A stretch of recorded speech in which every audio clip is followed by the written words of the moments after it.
So some common questions that I'm asked when somebody joins the team is first, does my child have to compete in swim meets? Right off the back, no, your child does not have to compete in swim meets. However, the goal of being on a year-round competitive swim team is that eventually you will participate in that version of the competitiveness. Another question I get is what equipment and what swimsuit do my kids need? There is a swim site that we have on our team page. It's called swimoutlet.com. That's where you're going to go and make online purchases.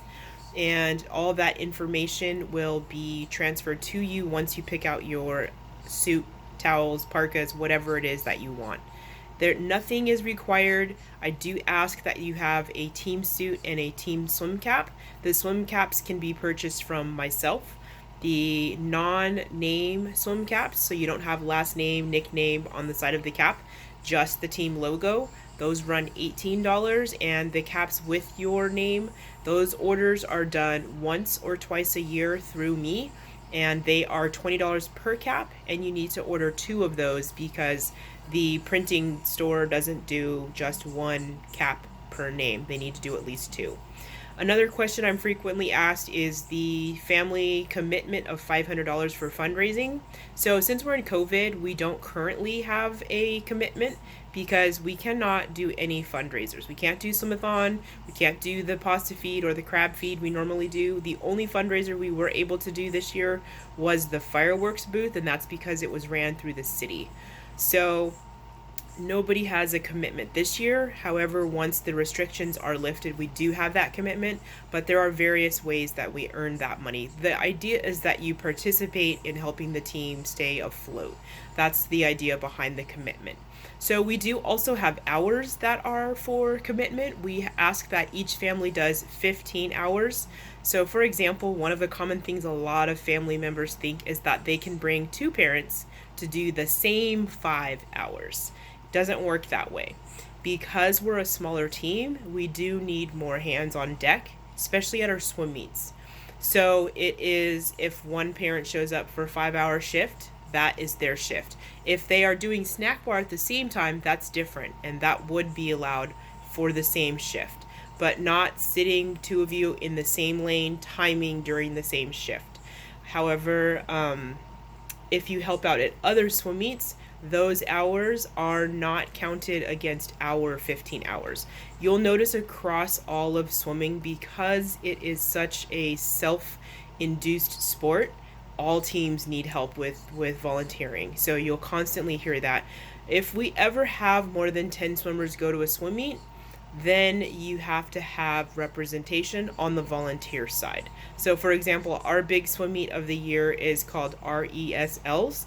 At that swim meet, we usually have either a timing lane and a team main volunteer function. For example, awards, admin, which is control of the desk. Usually the host team takes that one. The clerk, of course, that's what we've had the last 2 years because we are a smaller team, which is kind of nice. All you do is check in and you check them in or scratch them for finals. So it's nothing in swimming is really hard. It just takes more than one person to do the booths or the timing because we can't have just one person. Another question I am asked is, how do my kids bump up from one group to the next group? So just here's an overview. You can go on the team website and read the group standards, what they need to move up to group, and what they'll learn in that group. But generally, group one is what we consider our non-competitive group. Doesn't mean they can't compete. It just means that they don't know all the strokes, butterfly, backstroke, breaststroke, and freestyle, and they don't know how to do the turns or dives very well.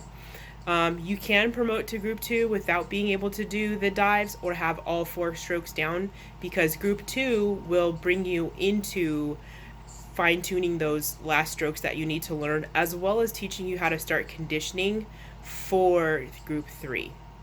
Once you're in group 3, I would like you to go to 3 or 4 swim meets a year. I say 3 because we host 3 meets a year, so I'd like you to do our meets. We also have 2 to 3 dual meets against the Sebastopol Sea Serpents, and I would like you to go to maybe 1 or 2 of those. So you see what it's like to be in a low-key environment. I definitely consider our meets more low-key than other swim meets. The Neptune's meets get pretty big. Sebastopol Sea Serpents I would consider a smaller meet, but once we go down into the Bay Area, Palo Alto, San Jose, Walnut Creek, those teams are big. They're 400 plus members on a team, and they are so used to swimming all year long, and they compete against each other. It's like second nature for them. We're kind of quiet up here and a little bit more laid back, so we don't have that same intensity, but it's good to participate in those intense meets, especially since Cal Berkeley and Stanford are right in our area. There are chances we'll get to swim in those pools, which, I mean, it's pretty cool when you can swim in the same pool that Olympian was in.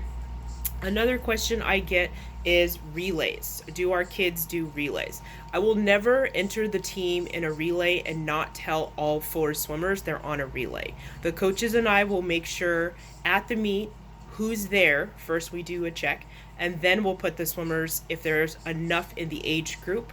It's nice because when I was younger, we didn't have mixed relays. Now they have mixed relays. So there could be 2 11, 12-year-old girls and 2 11, 12-year-old boys on a relay. So if there's 4 families that want to stay at the end of the meet, that's when they usually have the relays. With the exception of RESLs, I do believe they run 1 set of relays during the middle of the day. It's kind of a nice break if you don't have relays, but it's also a really fun way to participate and get more points for the team, because relays are always double the points. And when your kids do high school swimming, they will also run into that scenario. So it's fun for that.